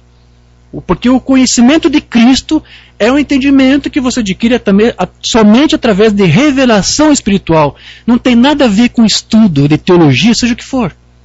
Você pode ler a Bíblia quantas vezes, e isso não vai garantir que você vai ter o conhecimento ou a revelação de Jesus Cristo. Isso é diferente daquele processo que eu digo que você tem que fazer para se qualificar. Para isso você tem que estudar. Mas para receber a revelação de Cristo, não depende de estudos. Ou Deus se revela a você, ou Ele não se revela. Eu vou ler onde uma banda disse isso. Perguntas e respostas sobre Hebreus número 3. A única maneira de você conhecer Jesus Cristo é pela revelação espiritual. Nada de estudo teológico, nada de leituras bíblicas. Como é que é, irmão Jorge? Eu lendo a Bíblia não vou ter revelação espiritual de Jesus Cristo? Não. A prova é que muitos leem a Bíblia e não têm essa revelação. Não por teologia ou por quanto você estuda a Bíblia. Pode ler a Bíblia quantas vezes você quiser. Você não vai ter revelação por causa disso. Se você é da ciência cristã, metodista, testemunho de Jeová, o que você for, não importa o que você seja, você nunca o conhecerá pela palavra. Olha o que uma banda aqui está dizendo. É o Espírito de Deus que o revela a você. O que é isso? Aqui vai muito mais além do que apenas uma concepção intelectual aqui da mente, ou fé intelectual. É uma revelação espiritual, realmente. É uma fé revelada. Amém? É uma revelação espiritual. Porém, nós temos visto que anos mais tarde, o irmão Branham, porque eu vi isso numa outra pesquisa que eu fiz, ele até chegou a falar abertamente sobre esse grupo da Testemunho de Jeová como uma seita. Você vê que na pergunta ele não quis responder. É uma seita falsa? Ele não quis responder. Mas é uma seita. Isso ele identificou mais tarde. Lá quase no final do seu ministério, 65, tentando fazer um serviço para Deus. Olhe hoje para as grandes cruzadas que tivemos em toda a terra. Está provado que tem sido em vão. E Jesus não disse aqui agora em Lucas 7,7, em vão me adoram. Em vão Davi trouxe a arca para cima, em vão Acabe treinou os profetas, em vão Balaão tomou aquele dinheiro, ensinando por doutrina os mandamentos do homem. São os mandamentos de Deus que contam, não importa como o pecado, as pessoas são realmente sinceras. Você ouve tanto, eles são tão sinceros. Isso nunca significa nada. As testemunhas de Jeová, os adventistas do sétimo dia e todas essas seitas, pronto, está identificando como uma seita. Saem aqui na rua e fazem coisas que nenhum de nós faria. Eles têm muito zelo. Né? Os católicos estão na esquina e imploram assim, por diante, aqueles pedidos assim, e valem bilhões e bilhões de vezes bilhões de dólares, e ainda imploram por isso, sinceros, sem dúvida. As igrejas vão e pregam, e assim por diante. Os ministros estão no púlpito e fazem tudo o que podem para obter novos membros de sua igreja, mas é a nova arca que conta. Há apenas uma arca para seguir, que é a palavra de Deus. Qualquer coisa contrária a essa arca, fique longe disso. Ela está em um carro novo, não nos ombros de Deus, certo? Fique longe da coisa. Não tem nada a ver com isso. Então o Mombana ele chega até a mostrar aqui algumas vezes, isso também está no sermão que nós não temos traduzido, onde ele se deparou várias vezes com esse testemunho de Jeová, e alguns com os quais se deparou eram realmente incrédulos, não conheciam ou não entendiam, não aceitavam as escrituras. Porque você tem que ter uma revelação espiritual delas. Então ele vai mencionar aqui um caso, como eu disse, não temos traduzido isso, então você não deve ter lido isso aqui, de um testemunho de Jeová aqui que questionou Mombana sobre uma passagem da escritura. Um pregador disse-me há não muito tempo, um homem testemunho de Jeová, ele disse: Mombana, você quer dizer que você acha que isso é verdade? Bem, eu disse, com certeza que isso é verdade. Bem, ele disse, você quer dizer que aqueles corvos trouxeram alguns sanduíches para Elias? Lembra daquele relato da Bíblia? Esse testemunho de Jeová não acreditava nessa passagem. Eu disse, sim senhor, trouxeram-lhe um pouco de carne e pão. Ele disse, onde no mundo você acha que eles o conseguiram? Eu disse, eu não sei. Eu disse, a única coisa que eu sei é que eles o trouxeram. Elias provavelmente não sabia. Eles o trouxeram e ele o comeu. Então o que Mombana aqui está dizendo para o testemunho de Jeová, não interessa se você não entende. Não interessa se não faz sentido. Está escrito na Bíblia, eu aceito. Eu não vou ficar com uma parte da palavra. Não, isso aqui eu acho que não faz sentido, Mombana. Não vou ficar. Tem que ficar com toda a palavra. Só estou lendo isso aqui para você entender que é assim que é essa organização. E como ele disse, todos têm uma parte da palavra, mas não todos. Ou não toda a palavra. Então, como eu disse, eu fiz uma lista de algumas coisas que o Mombana questionou sobre esse grupo. E eu vou aqui enumerar algumas delas e nós vamos fazer um comparativo rápido do que eles ensinaram e vamos confrontar com o que o Mombana ensinou. Estão dizendo que o Mombana é testemunho de Jeová, não é verdade? Eu vou repetir, não é a nós que estão chamando disso. Estão chamando o William Branham testemunho de Jeová. Estamos repetindo o que ele diz, é o que nós temos feito. A vida toda do ministério do Moliveio foi só o que ele fez, repetir o que o Mombana disse. Mas mesmo assim eles dizem, não, você, Oliveira, vocês que falam isso, vocês são testemunho de Jeová. Então eles estão chamando William Branham testemunha de Jeová. Mas vamos ver se isso é verdade. Vamos comparar o que as testemunhas de Jeová ensinaram com o que o William Branham disse. Vamos ver se é a mesma coisa. Né? Então eu volto a repetir, embora tenha havido algumas semelhanças de algumas coisas que o Mombana disse com o que eles ensinam, quando você vai se aprofundando nas suas doutrinas, você vai ver que é totalmente diferente do que o Mombana cria e ensinava. A interpretação que eles davam para algumas passagens da Escritura era totalmente diferente de como o Mombana entendia. Então houve algumas situações que ocorreram onde o Mombana ele sentiu até forçado a mencionar alguma dessas interpretações das testemunhas de Jeová e das quais ele discordava. Nós vamos tratar agora, eu fiz toda essa introdução aqui para você entender alguma coisa sobre o que o Mombana falava, ele não tinha nenhuma crítica a esses grupos, né? Alguns falavam algumas coisas parecidas, é verdade, a testemunha de Jeová, mas você já viu, já conseguiu entender que há uma diferença entre os dois ensinos, entre os dois ministérios, mas agora nós vamos nos focar mais nisso. Vamos ver aqui alguns pontos doutrinários principais deles, como que eles ensinam e como que o Mombana ensinava. Mas eu estou me baseando aqui mais precisamente em algumas coisas também que o próprio Mombana rechaçou e repreendeu. Então, uma das questões que as testemunhas de Jeová mencionam nos seus estudos é que para você ser salvo, não basta você ter fé. Não é suficiente você crer. As testemunhas de Jeová acreditam que a salvação tem que ser acompanhada por fé e obras, ou seja, as obras vão de fato garantir que você seja salvo. Eles ensinam que você tem que ter a fé na palavra, a fé em Jesus Cristo, mas o seguidor lá, as testemunhas de Jeová, ele também tem que ser um cumpridor de todos os programas lá que a Sociedade Torre de Vigia faz e manda eles cumprirem. Eles são obrigados a sair, a passear, a evangelizar ou fazer alguma outra coisa. Eles têm que estar envolvidos com as atividades da Sociedade Torre de Vigia. Que isso é primordial para a sua salvação. Essa e várias outras obras. É praxe, faz parte do seu ensino teológico. Você quer ser salvo, você tem que crer, mas você também tem que fazer obras. O que o Mambana ensinou? Você não faz obras para crer. Ou desculpe, você não faz obras para ser salvo. Você faz obras porque você é salvo. Você não faz obras para esperar que alguma coisa aconteça como retribuição. Você faz obras como uma retribuição do que Deus já fez por você. Você sabe que você é um devedor de Deus. Agora, o Mambana, ele ensinava exatamente aquilo que as Escrituras diziam. As Escrituras diziam que as nossas obras de justiça são para Deus como trapo de imundícia. Não serve para você ser justificado, para você ser salvo. Mambana ensinava, de acordo com as Escrituras, que a única coisa que pode fazer com que você seja salvo é você crer em Cristo, na obra salvífica de Cristo na cruz. Mais nada. Não há nenhuma obra, por melhor que ela seja, por mais boa que seja essa obra, não há nada que você possa fazer que possa contribuir para a tua salvação. Essa é a diferença de ensino das testemunhas de Jeová para William Branham. Os russelitas dizem, você tem que crer, mas você também tem que fazer obras, tem que seguir a risca aqui os nossos programas. Mas o Branham diz, não, você não é escravo de homens, você não é escravo de uma sociedade, você não é escravo do sistema, você é um servo de Jesus Cristo. A única coisa que você tem que fazer é crer nas obras que Ele fez por você.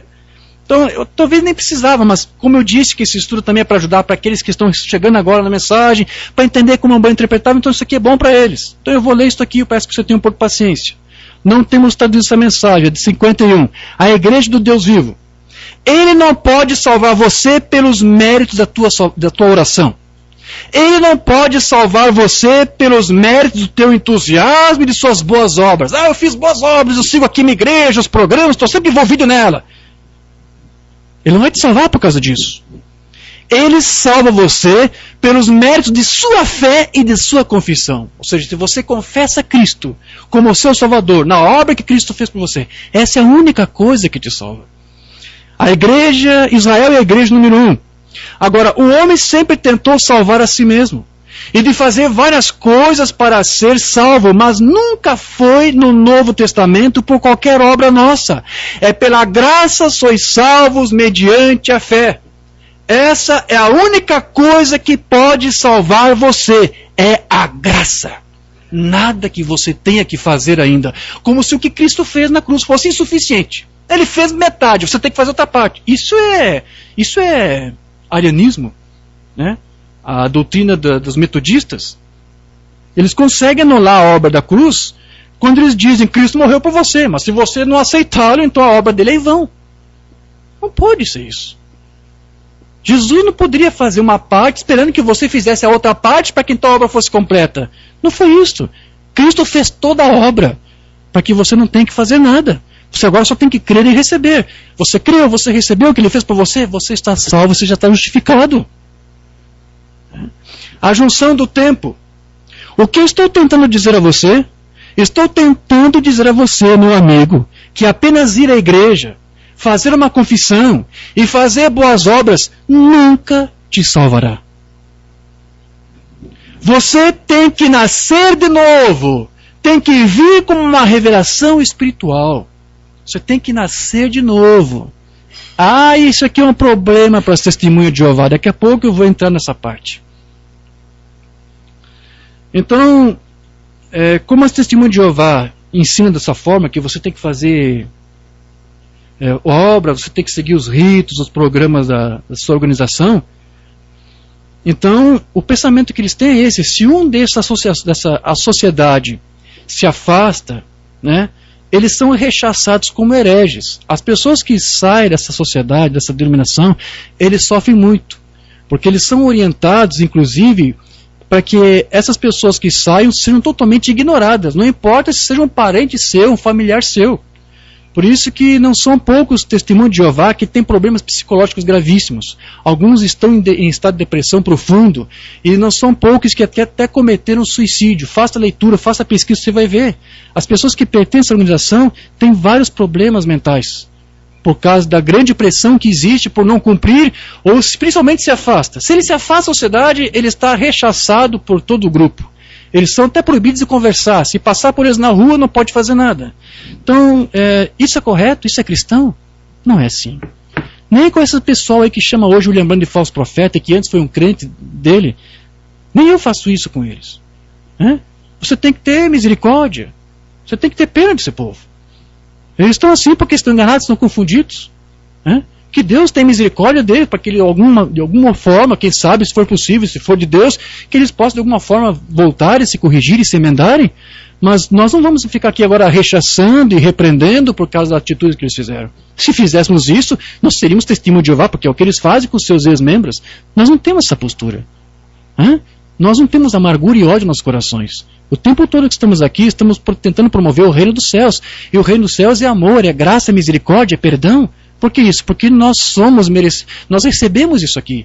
E se nós recebemos isso, é isso que nós temos que dar para os de fora. Sejam crentes como nós ou não. Amém? Nós não temos que ter esse tipo de mentalidade. Mas essa é a postura que eles têm. Um outro comentário que eu quero fazer aqui, uma outra distorção que eles têm, uma outra interpretação privada que eles têm, é acerca do espírito e da alma.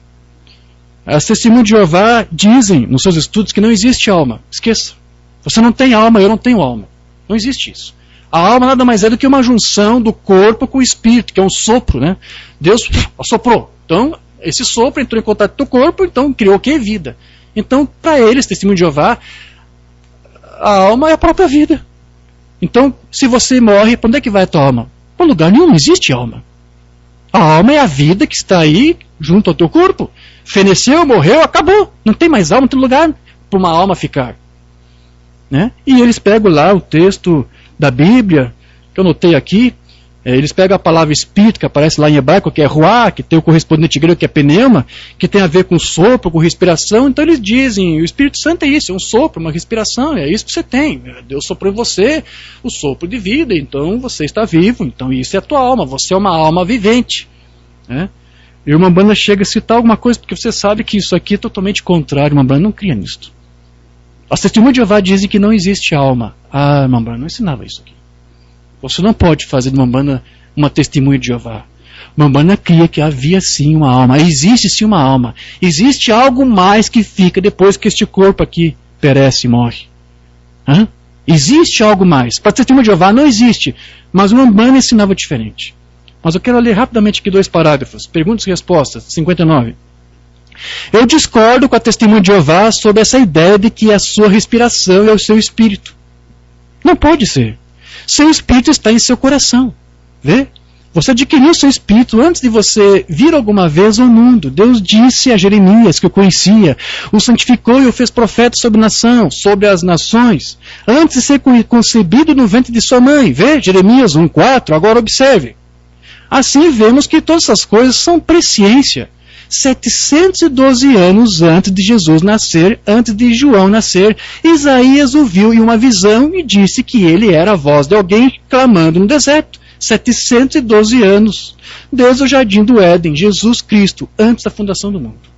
Só outra leitura aqui, Nomes Blasfemos de 62. Agora, mas aqui as testemunhas de Jeová em seu livro dizem que o fôlego que se respira é a alma. Agora, isso não pode estar certo. O fôlego que se respira não é a alma. Se você for, você é... Uma vez você é um tipo de alma, da outra vez você é outra pessoa, respirou só essa alma. Veja onde você estaria. Agora, o fôlego é vento. E vento é o que você respira em suas narinas. Agora, eles pegam a escritura de lá, e Deus soprou fôlego em suas narinas, e ele tornou-se alma vivente. Agora, quero perguntar-lhe algo. Se ele era homem, que tipo de fôlego estava respirando antes de Deus soprar este fôlego de vida nele? Está vendo? Que tipo de fôlego? Ele era um homem vivo que respirava. Pois então, se for assim, então cada animal é uma alma vivente. porque respira uma alma humana e nossa alma é tudo junto. Então Jesus não teria de ter morrido. O sacrifício do animal teria sido suficiente, porque tem alma, tem espírito, tem tudo. Está vendo? Por isso, irmão, o argumento não é válido. Esse ensino da Testemunha de Jeová é falso. Ele disse, eu não posso concordar com isso. Né? Nós já expomos uma outra ocasião, em outras ministrações, onde uma Umbanda fala que nós temos sim uma alma, e ele fala que a nossa alma é uma parte de Deus. Ele também vai falar para você que nessa alma estão ali os próprios atributos de Deus. O que faz você hoje ser um cristão? É uma escolha deliberativa que você tomou? Não. O que fez você ser cristão é porque desde antes da fundação do mundo você já estava lá como um atributo na mente de Deus. Então você vem agora com a sua alma, com esses atributos impressos nela, com a vida gêmea, as vidas zoe de Deus nela, e quando você ouve a palavra da hora, essa palavra reanima ou vivifica esse dom, esse gêmeo de vida, essa vida zoe que está na tua alma. Você já vem com isso aqui. Você já é um predestinado para a vida eterna, porque a tua alma já tem nela certos atributos que estão ali preparados, ansiosos para receber a palavra que vai fazer essa alma se despertar e ser avivada para que você tenha uma atitude, uma postura como filho e como uma filha de Deus. Isso está onde? Na sua alma. Nós não estudamos isso? Lá em Viamão foram 2 estudos, irmão Elias. Somos uma parte de Deus. E uma parte nos dedicamos a falar sobre isso. Em vários sermões ele disse, nossa alma é uma parte de Deus. Então, o Umbanda cria que há uma alma, e que essa alma tem aí nela as impressões do próprio código genético de Deus. Assim como Cristo também tinha os genes de Deus, nós também temos esses genes de Deus em nós. E onde é que estão esses genes? Na nossa alma. É a alma que é vivificada. Vamos partir para um outro tema que também está um pouquinho relacionado a esse. Porque você tenta criar o quadro aqui. Para eles não existe alma. A pessoa morreu, então acabou. Porque a alma é você está vivo aí. Né? Então, por consequência disso, eles também não creem em outras coisas. Por exemplo, eles pegam lá as escrituras e dizem que não existe inferno. Porque a palavra que eles pegam lá, Sheol e outras palavras, eles traduzem por sepultura. Então o que é o inferno? É apenas o lugar, a tumba onde a pessoa é enterrada. Isso é inferno. Então eles dizem, até os justos vão para o inferno, vão para a tumba, sepultura. Eles interpretam o inferno apenas por isso, baseado nas traduções que eles fazem. Por isso que eles têm até uma Bíblia própria para isso, não é isso? A tradução do Novo Mundo das Escrituras Sagradas. As Testemunhas de Jeová traduziram toda a Bíblia, segundo o seu bel prazer, para fazer com que as Escrituras se ajustassem com a sua maneira pessoal e privada de entender as Escrituras. Eles criaram uma Bíblia toda só para a sua própria teologia. Então lá você vai encontrar lá sepultura, no lugar de inferno, coisa do tipo, porque para eles inferno não existe. E até um pouquinho parecido com o ensino também dos adventistas, porque eles também dizem que não existe inferno. E as Testemunhas de Jeová estão um pouco de acordo com isso. E as Testemunhas de Jeová também, juntamente com os adventistas e as Testemunhas de Jeová, pensam da mesma forma com relação às pessoas que morrem. Para eles, não há consciência de mortos. Porque se você não tem alma, você vai ter consciência como? Você está morto, acabou tudo. Então, as Testemunhas de Jeová pensam assim, os adventistas pensam assim, mas não era assim como a Umbanda pensava. A Umbanda cria que quando uma pessoa morre, seja justa ou ímpia, ela vai para uma outra dimensão. E nessa outra dimensão, ela tem sim consciência de onde ela está, do que aconteceu, do que está acontecendo. Este é o ensino de Umbanda, totalmente diferente do que as Testemunhas de Jeová ensinam e pregam. Então ele disse, eu conheço todos os pontos da Testemunha de Jeová. Pode você dizer que ele teve uma influência se ele não pregou a mesma coisa que eles? Como é que uma Umbanda pregou? Vamos ver rapidamente aqui alguns sermões. Perguntas e respostas sobre Hebreus número 2. Agora, meu amigo Testemunha de Jeová, eu gostaria de perguntar a você sobre isso. Vê, se o inferno é um lugar, Hades, Sheol, Hades é grego, Sheol é hebraico, quer dizer sepultura. Inferno é só isso, né? É a tumba, está ali, acabou. Inferno é isso. Hades, Sheol, seja como for que você queira chamar isso, se isso cessa na sepultura, então por que ele disse, não deixarei minha alma no inferno, nem sofrerei o teu santo para ver corrupção? Que tal isso, Testemunha de Jeová? Vê? aqui o seu corpo estava no sepulcro, e a sua alma estava no inferno, pregando, viva! E agora, testemunho de Jeová, não tem uma alma depois do morto, depois que morre?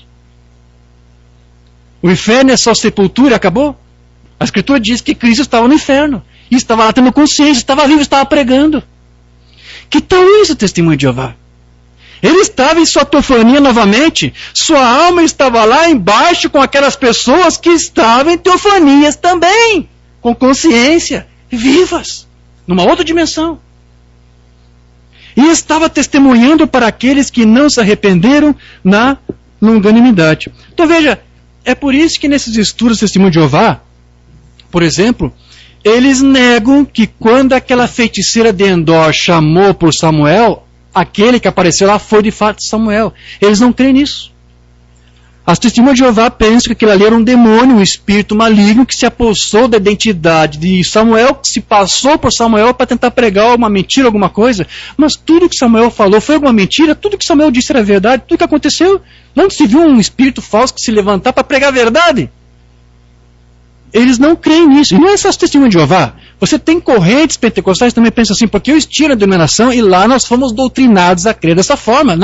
Não era Samuel que estava lá, não era o profeta, era um espírito maligno que se passou por Samuel.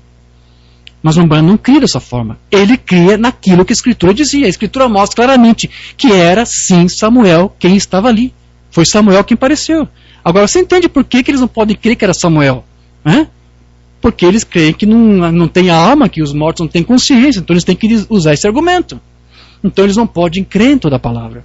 Então só vamos rapidamente aqui ler uma palavra onde ele vai falar isso. Demonologia, estado religioso, 53.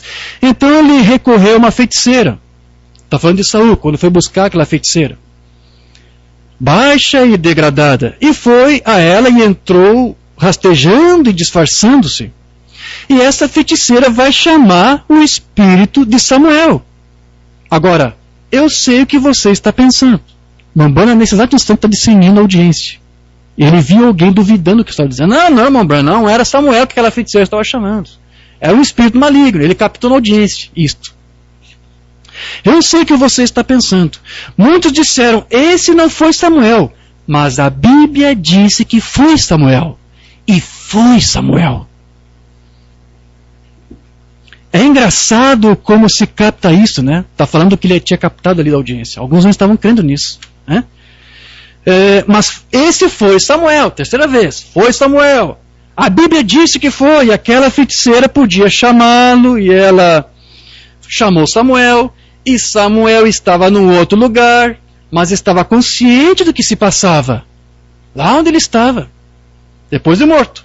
E ainda se encontrava com o seu manto de profeta sobre si. Ele continuava sendo profeta. Por isso, irmão, quando você morrer, você não estará morto. Você estará vivendo em algum outro lugar. Em outro lugar. Numa outra dimensão.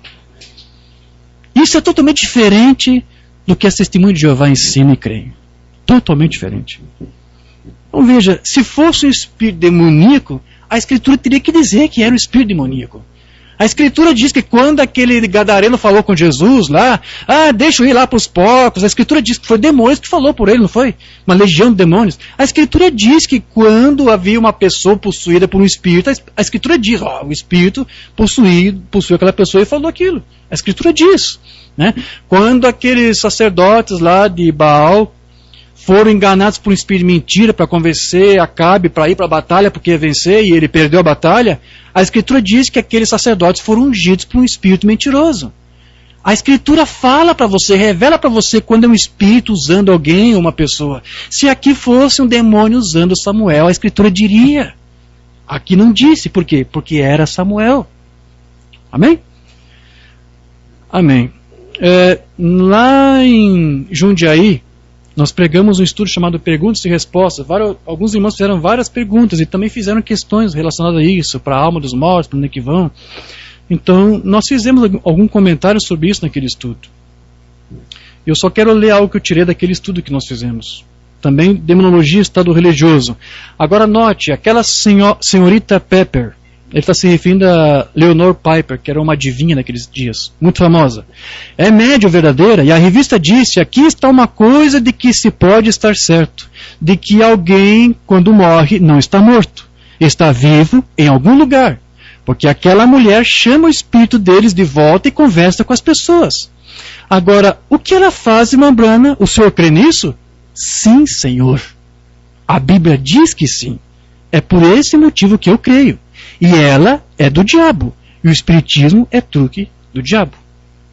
Então o irmão Branham também cria que os santos, quando eles morrem, eles vão para os seus corpos teofânicos e ficam aguardando em seus corpos teofânicos até que o espírito que estava neles volta a esses corpos, as suas almas voltam àqueles corpos, e eles descem para a terra e assumem um corpo com a mesma aparência que eles tinham, mas glorificado, para depois serem ressuscitados e levados para os céus.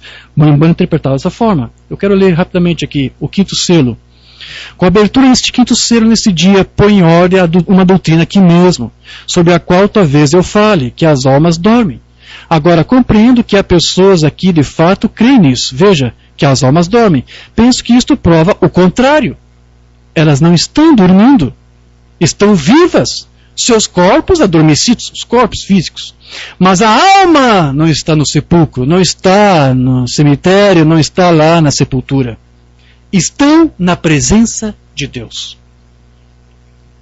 Veja, debaixo do altar, a abertura deste selo, o quinto selo, né? Nesse último dia, elimina totalmente o ensino da Testemunha de Jeová, dos Adventistas, de que a alma dorme. Está vendo? Elas estão vivas, não estão mortas. Amém. Graças a Deus. Então, o Branham também tinha um entendimento totalmente diferente das Testemunhas de Jeová, dos Adventistas, acerca do inferno. Então, eles dizem que o inferno não existe, porque o inferno é apenas sepultura. E os outros dizem, não, o inferno não existe, porque não existe tal coisa como o tormento eterno. E tampouco também o Branham não cria nisso. O Branham cria no inferno, mas ele não cria no inferno eterno. Quando alguém é levado para lá, ele pode ficar tanto tempo quanto Deus quiser que queira ficar, mas um dia o próprio inferno deixará de existir. Não é isso? Ele falou isto. Porque eu sou contra a religião organizada. E não existe uma escritura que diga que existe um inferno eterno, porque o eterno nunca teve um começo, nem jamais tem fim. Assim a Bíblia disse que o inferno foi criado para o diabo e os seus anjos. Depois, quando veio a semente da serpente, para onde que ele teria que ir? A não ser para o mesmo lugar que foi primeiro criado para o diabo e seus anjos. Eles vão para o mesmo lugar. Então ele não é eterno. Houve um tempo quando ele não existiu. E haverá um tempo quando ele não existirá novamente. Porém, eles podem ser punidos ali, por meio do fogo, enxofre, abismo de fogo, por milhões de vezes, por muito tempo talvez. Mas um dia, tudo isso vai cessar. Porém, isso finalmente terminará, porque o inferno não é eterno. E se houvesse um inferno eterno, você teria que ter uma vida eterna para viver o inferno eterno. Não pode, só existe uma forma de vida eterna, que é com Cristo. Não é isso? Então veja que o irmão Branham ensinava que o inferno era um lugar de tormento real, coisa que a Testemunha de Jeová não entende, porém não é para os filhos de Deus. É para a semente da serpente. É para os filhos do diabo. Para todos aqueles que rejeitaram a palavra. Deixa eu ler algo que o irmão Branham fala aqui, do que uma Testemunha de Jeová comentou com ele, uma conversa que ele teve. Aqui, há não muito tempo atrás, eu estava conversando, talvez fosse uma Testemunha de Jeová. O homem veio e disse, irmão Branham, você quer me dizer que você acredita que há um inferno ardente? Eu disse, não é eu que o digo, é a Bíblia que diz. Ele disse, você quer me dizer que um amoroso Pai Celestial queimaria os seus filhos? Ora, disse, você não queimaria o seu filho? Eu disse, não, Senhor. Bem, então se você, como um ser humano, tem tanto amor, veja como as pessoas podem torcer a coisa por aí. Se você, como humano, tem tanto amor, você acha que um Pai Celestial amoroso destruiria seus filhos? Veja, que ele disse, eu acho que era uma Testemunha de Jeová. Era. Por esse argumento era. Por que eu sei que era? Porque uma vez a Testemunha de Jeová me fez essa mesma pergunta, essa mesma indagação. Uma vez uma Testemunha de Jeová me perguntou, você crê que existe um inferno, as pessoas ficam lá atormentadas? Eu disse, sim. Mas você acha que Deus levaria seus filhos para lá? E eu disse, não, claro que não. Mas será que todos são seus filhos? Será que todos são filhos de Deus? E essa resposta que eu dei para uma Testemunha de Jeová, Foi a mesma resposta que o Rambam acabou dando para este aqui. Eu disse nunca. Ele não destrói os seus filhos, mas de quem você é filho? Deus não destrói os seus filhos.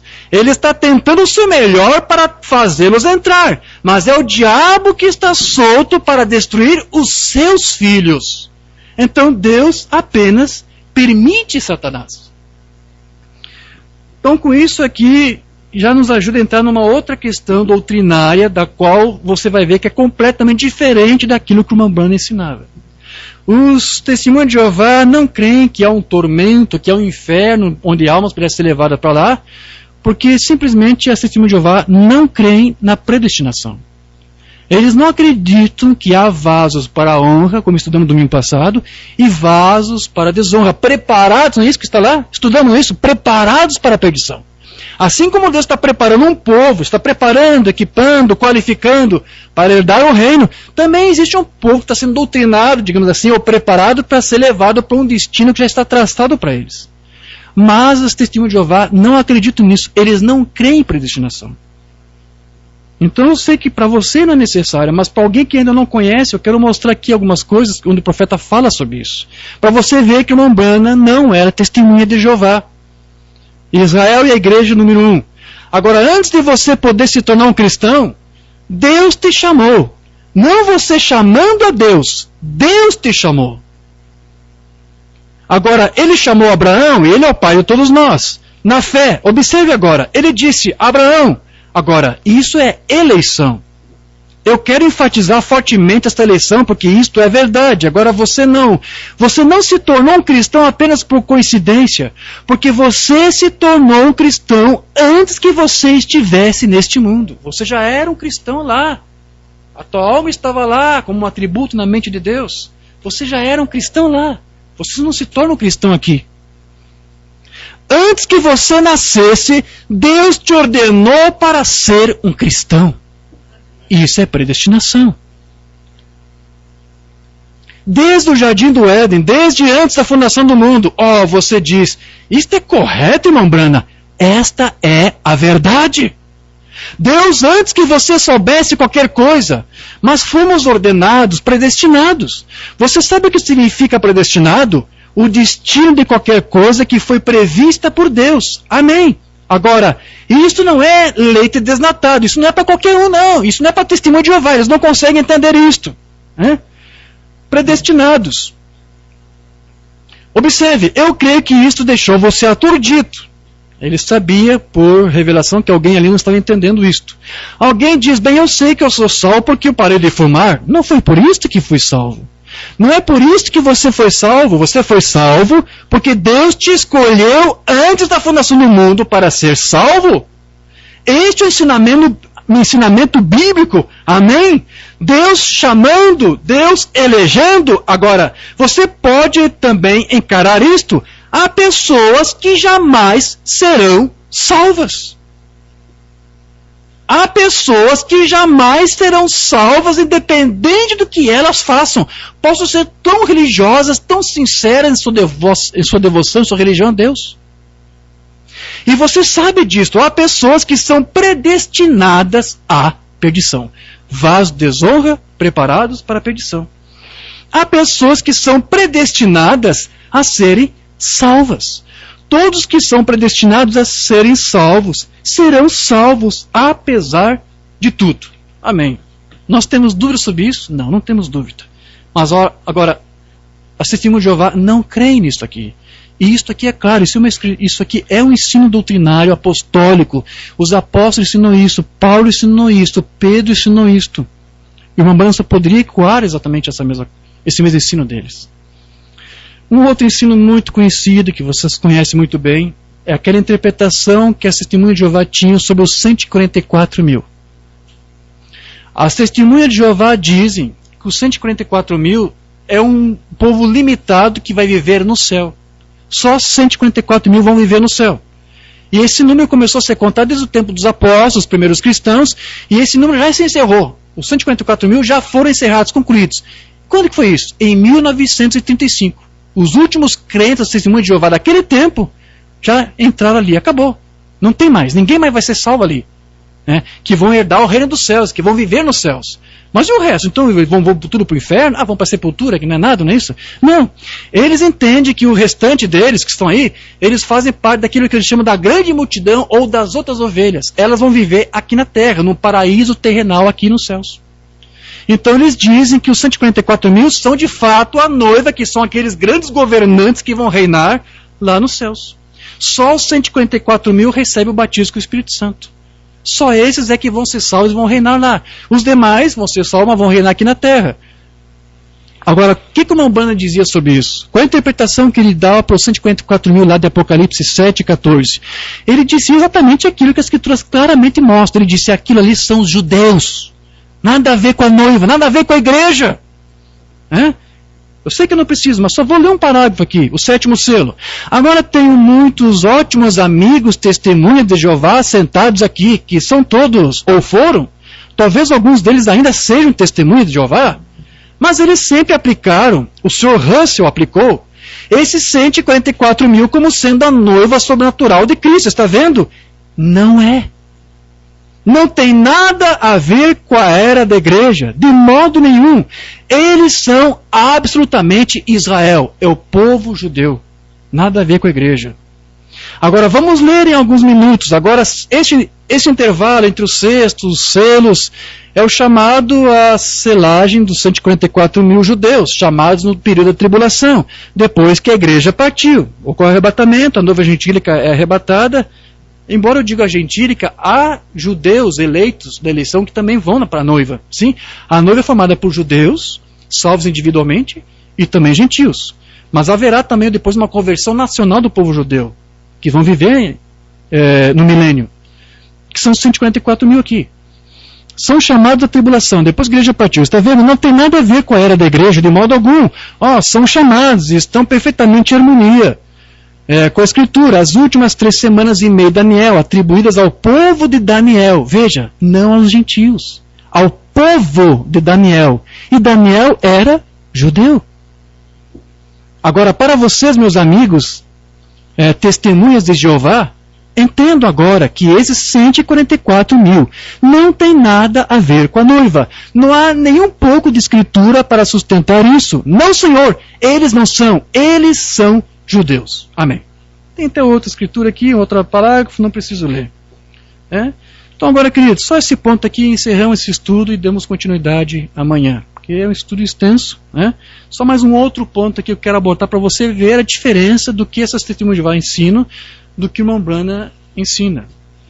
Um outro ensino, outro entendimento das testemunhas de Jeová é de que eles não creem em novo nascimento. As testemunhas de Jeová dizem que somente os 144 mil é que nasceram de novo. Somente os 144 mil é que são adotados como filhos de Deus ou filhos do reino.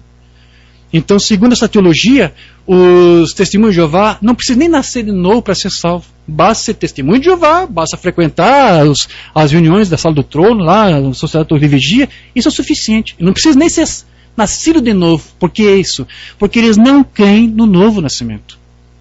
Se você perguntar para uma testemunha de Jeová, você é nascido de novo? Eles já têm a resposta maquinalmente, mecanicamente preparada na sua mente. Não, isso não tem nada a ver comigo. Isso foi só lá para os 144 mil, que já está concluído lá em 35. Isso é com eles que tinham que nascer de novo. Eu não preciso, eu só tenho aqui que receber aqui as nossas doutrinas, nosso ensino que recebemos do nosso tio Russell, e é só, não precisamos de mais nada, é apenas cultivarmos isso aqui, porque não existe essa coisa de novo nascimento. Esse é o entendimento que eles têm. Mas era assim que uma Umbanda interpretava? Não. Uma Umbanda diz que você tem que nascer de novo para você poder ser salvo. Eu só quero ler aqui alguns parágrafos onde ele fala. Não, vou até ler aqui alguns versículos, separei alguma coisa aqui. Aqui, deixa eu ler isso aqui. Por que não somos uma denominação? Eu acho que alguns que leem isso aqui, se não conhecem a doutrina do testemunho de Jeová, não vão entender o que o profeta disse aqui. Estão vendo onde as testemunhas de Jeová estão tão equivocadas aí? Ao achar que o novo nascimento é a ressurreição do corpo, estão vendo? Não poderia ser. Estão vendo? Tem que ser algo. Então aqui ele está dizendo, as testemunhas de Jeová pensam que somente 144 mil é que vão ressuscitar porque eles experimentaram o novo nascimento. Mas não era assim como a Umbanda ensinava. E Jesus disse, né, lá para Nicodemos, João 3,3, em verdade, verdade vos digo que aquele que não nascer de novo não pode ver o reino de Deus. E nós já estudamos em algumas ocasiões que ver é a mesma coisa que entender. Você tem que ser nascido de novo para entender o reino. Se você não nascer de novo, você não pode entender as Escrituras, você não pode entender o mistério de Cristo. Porque lembra que uma mensagem, uma banda disse que o novo nascimento é a revelação de Jesus Cristo? O mistério de Cristo revelado a você é o novo nascimento. Então, se a Testemunha de Jeová não precisa de novo nascimento, o que significa isso? Que eles não têm a revelação do mistério de Cristo. Olha as várias implicações que existem aí. Mas deixa eu só ler alguma coisa aqui do Umbanda, uma exposição das 7 eras.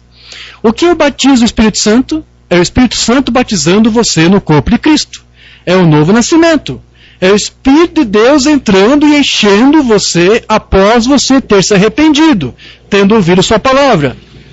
E ter sido batizado nas águas como uma indagação de uma boa consciência para com Deus. Então aqui está dizendo, você tem que receber o Espírito Santo para você ter essa experiência do novo nascimento.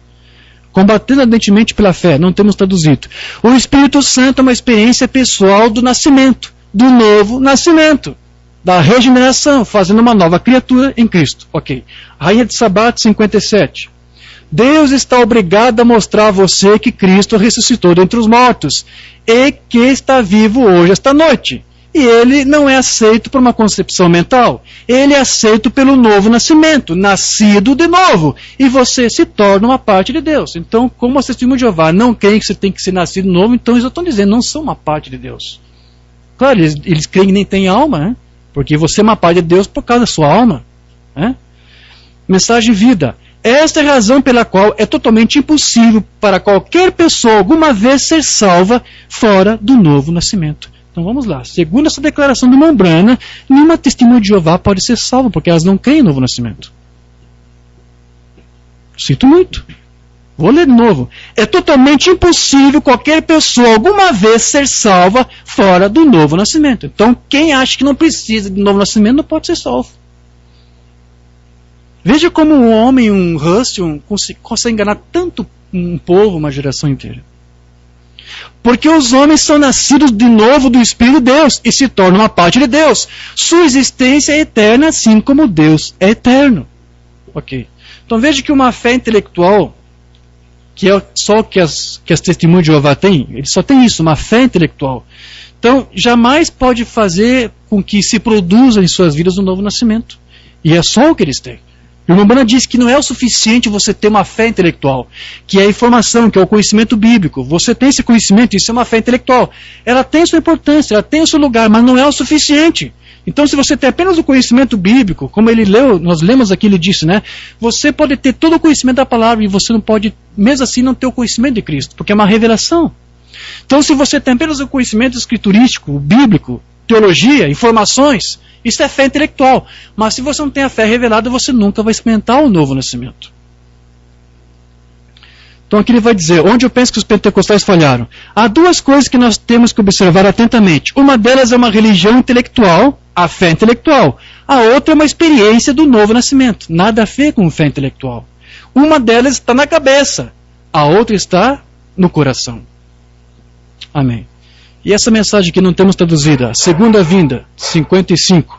Agora você pode ter uma fé intelectual pelo ouvir a palavra, e entendendo em sua mente, e aceitá-la sobre essa base. Isso é uma fé intelectual, mas a fé da qual Jesus estava falando em João 5,24, aquele que ouve minha palavra e crê naquele que me enviou tem a vida eterna, isso não tem nada a ver com fé intelectual. Isso vem da experiência do novo nascimento. É isso que vai permitir você ser salvo. Você tem que ter essa experiência. A irmã Mana fala lá em Cristo o mistério Deus revelado. É a revelação de Jesus Cristo pessoalmente a você, que é o novo nascimento. Irmão Brana, o que é o novo nascimento? É a revelação de Jesus Cristo pessoalmente para você. Então, quando você tem a revelação de Jesus Cristo, você passou pelo processo, pela experiência do novo nascimento. Então, meus queridos, a salvação, ela depende disso. Você tem que ter na sua alma essas impressões digitais de Deus ali que vão marcar você como alguém que tem as características de Deus, para você refletir Deus na sua vida.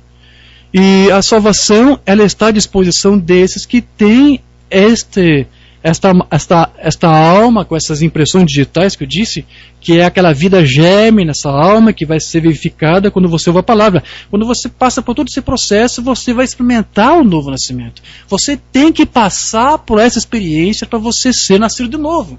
Então, se essa associação aqui diz que não precisam nascer de novo para ser salvo, como é que eles vão ser salvos? Como é que eles vão experimentar o novo nascimento, se eles nem creem que isso é preciso? Eles devem ser talvez até repreendidos se algum deles chegam a pensar em buscar por isso. Não, você não pode buscar novo nascimento, não, é só para os 144 mil. A doutrina até proíbam eles de buscar novo nascimento. E veja, Deus não pode ser injusto, porque Deus não pode dar nada sem que alguém peça. Nós comentamos ontem, né, tivemos uma conversa ali com a esposa do irmão Elias, você tem que pedir, porque Jesus disse, pedi e receberei, buscai e acharei, batei e abrir-se-vos-á. Como é que Deus vai dar novo nascimento para esse grupo se eles não creem que precisam disso para ser salvo? Deus não vai ser justo. Como que Ele vai dar novo nascimento se eles não creem, se eles não pedem, se eles não buscam, se eles não batem? Você tem que fazer isso, você tem que pedir.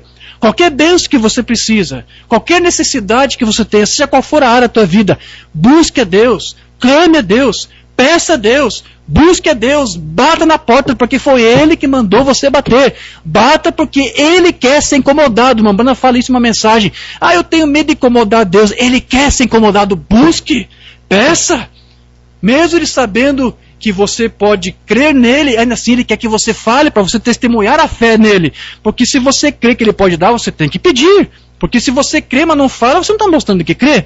Eu criei, por isso falei. Não foi isso que Paulo disse? Então, se você crê, peça, clame, fale, peça a Deus, e Deus vai te dar, seja o que for. Ainda que seja impossível para você aqui humanamente, mas se você crê e confia no Senhor, peça, Ele vai te dar. É só o que você tem que fazer. Não tenha medo, busque, clame, peça a Deus.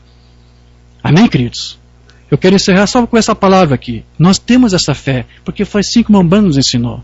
Vemos aqui várias diferenças. Algumas diferenças sobre a doutrina da Testemunha de Jeová do ensino da Umbanda. Amanhã nós vamos tratar da parte principal, que é a questão da deidade. Porque é nessa questão que eles falam que somos Testemunho de Jeová, ou que estamos pregando a mesma coisa, ou que o Umbanda teria pregado a mesma coisa que ele. Vamos ver isso amanhã, vamos ver se isso é verdade. Amém? Então eu tive que mostrar todos esses pontos aqui. Então amanhã a gente vai continuar com esse estudo. Está bem? Vamos colocar de pé e vamos nos despedir com uma palavra de oração. Querido Deus, amado Pai Celestial, agradecemos, Senhor, por esse tempo que aqui estivemos, onde tratamos desses pontos doutrinários, daquilo que o Teu profeta nos passou, e que nós entendemos que foi por revelação. Não foi por uma influência de um homem, de um grupo, A, B ou C, não, Senhor. Nós cremos que o Teu profeta mensageiro foi mensageiro para esta última era, enviado por Ti, para nos trazer toda a palavra. Ele nos ensinou a entender que os outros tiveram parte da palavra. E é por isso, Senhor, que eles até falaram alguma coisa, eles tiveram alguma pequena compreensão. E nós sabemos pessoas que também nem tiveram conhecimento de Ti, Senhor, até tiveram alguma rápida compreensão de Ti. Mas agora Tu nos enviou o Teu profeta para que nós tivéssemos todo o entendimento. Porque é isso que nós sabemos que Tu deseja que a Tua igreja tenha. Tu queres, Senhor, que a Tua igreja tenha todo e o pleno conhecimento da palavra. Aquilo que foi revelado para nós pertence a nós. E aquilo que ainda está oculto pertence a Ti. Mas aquilo que Tu nos tem revelado, aquilo que Tu tem nos dado, nós a possamos como nosso, Senhor, é a nossa herança. E nós cremos e confiamos nisso. Que Tu nos ajude a ser bons despenseiros desses mistérios e a nunca renunciar a nada deles, Senhor. Que Tu não permita que nenhuma sombra, que nenhuma semente de iniquidade, que nenhuma semente de incredulidade ponha dúvida nessa palavra que Tu nos revelou através do Teu mensageiro. Ajude, Senhor, a cada filho Teu que está aqui, aqueles que acompanharam esse estudo, que eles possam continuar crendo nisto, Senhor.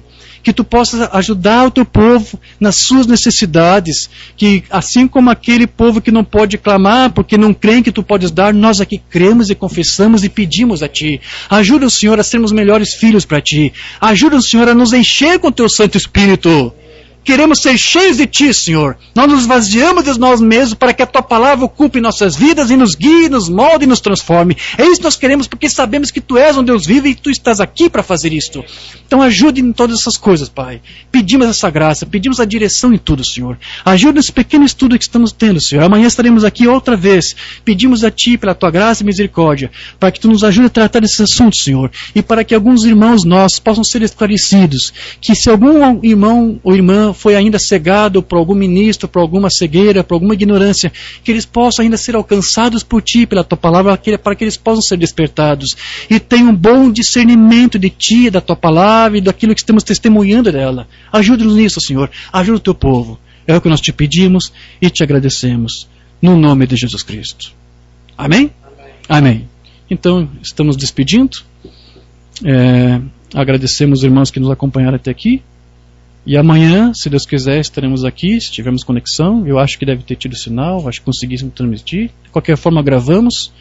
E amanhã, a partir das 18 horas, sim, irmão Elias, estaremos aqui mais uma vez, então, continuando com esse estudo. Amém? Que a graça do nosso Senhor Jesus Cristo, o amor de Deus e a comunhão do Espírito Santo permaneça convosco agora e para sempre. Em nome de Jesus Cristo. Estamos despedidos. Cumprimento seu irmão. Deus abençoe.